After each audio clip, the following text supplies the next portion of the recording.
Pencinta insan, intisari sabda harian yang saya kasihi dalam Kristus. Selamat pagi dan salam jumpa di hari ini, Minggu 29 Agustus 2021, Minggu biasa ke-22. Bacaan yang akan kita renungkan bersama di hari ini diambil dari Injil Markus bab 7 ayat 1-8, ayat 14-15, ayat 21 sampai ayat 23. Mari kita simak bersama bacaan ini. Pada suatu kali, serombongan orang Farisi dan beberapa ahli Taurat dari Yerusalem datang menemui Yesus. Mereka melihat bahwa beberapa orang muridnya makan dengan tangan najis, yaitu dengan tangan yang tidak dibasuh. Sebab orang-orang Farisi, seperti orang-orang Yahudi lainnya, tidak makan kalau tidak melakukan pembasuhan tangan lebih dulu, karena mereka berpegang pada adat istiadat nenek moyang mereka. Dan kalau pulang dari pasar, mereka juga tidak makan kalau tidak lebih dahulu membersihkan dirinya. Banyak warisan lain lagi yang mereka pegang, umpamanya hal mencuci cawan, kendi, dan perkakas-perkakas tembaga.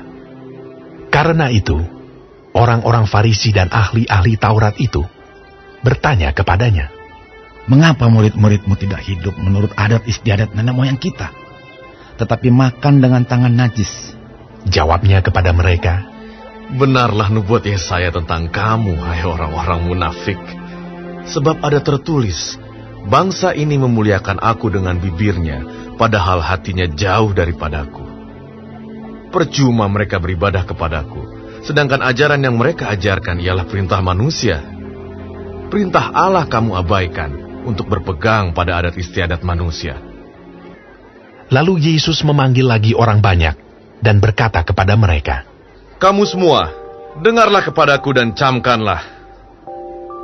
Apapun dari luar yang masuk ke dalam seseorang tidak dapat menajiskannya, tetapi apa yang keluar dari seseorang, itulah yang menajiskannya.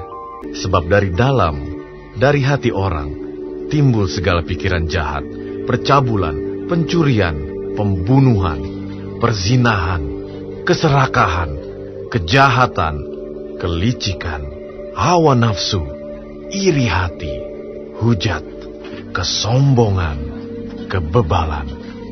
Semua hal-hal jahat ini timbul dari dalam dan menajiskan orang."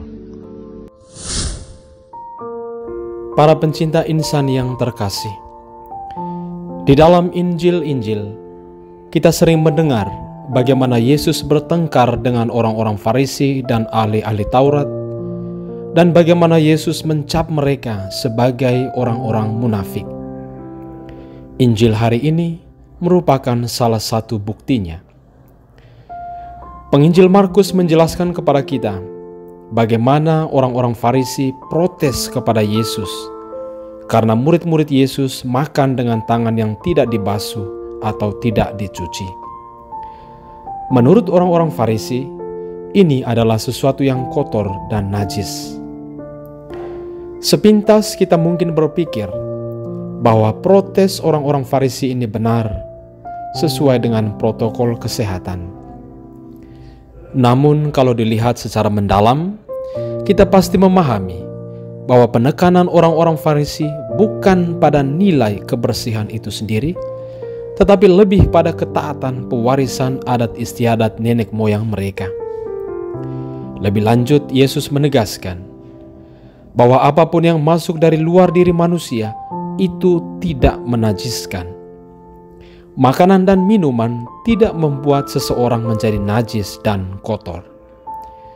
Justru yang membuat seseorang menjadi najis dan kotor adalah apa yang keluar dari dalam hati seseorang, seperti pikiran jahat, percabulan, pencurian, pembunuhan, perzinahan, keserakahan, kelicikan, iri hati, kebebalan, kesombongan, dan lain sebagainya. Para pencinta insan yang saya kasihi dalam Kristus, apa pesan Injil ini bagi kita?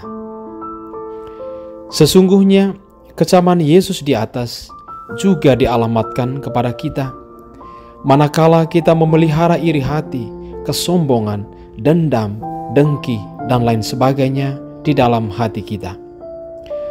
Yesus menghendaki agar kita senantiasa terus menciptakan dan memelihara kualitas relasi kita dengan Tuhan dan sesama dengan jalan, jagalah hatimu. Biarkanlah hati kita menjadi tempat bertahtanya Tuhan. Biarkan hati kita menjadi tempat lahirnya kerinduan untuk selalu bersatu dengan Tuhan dan sesama. Biarkan hati kita menjadi tempat lahirnya empati terhadap tiap jeritan tangis dari orang-orang yang membutuhkan uluran belas kasihan kita. Biarkan hati kita menjadi tempat lahirnya kata-kata yang menyemangati, yang memotivasi mereka yang letih lesu dan kehilangan harapan. Dan biarkanlah hati kita menjadi motor yang menggerakkan kaki dan tangan kita untuk menjumpai dan merangkul mereka yang menderita. Dengan demikian, saudara-saudari terkasih, kualitas relasi kita dengan Tuhan dan sesama menjadi semakin maksimal. Mari kita terus menjadi insan yang setia mendengarkan dan melaksanakan firman Tuhan. Tuhan memberkati.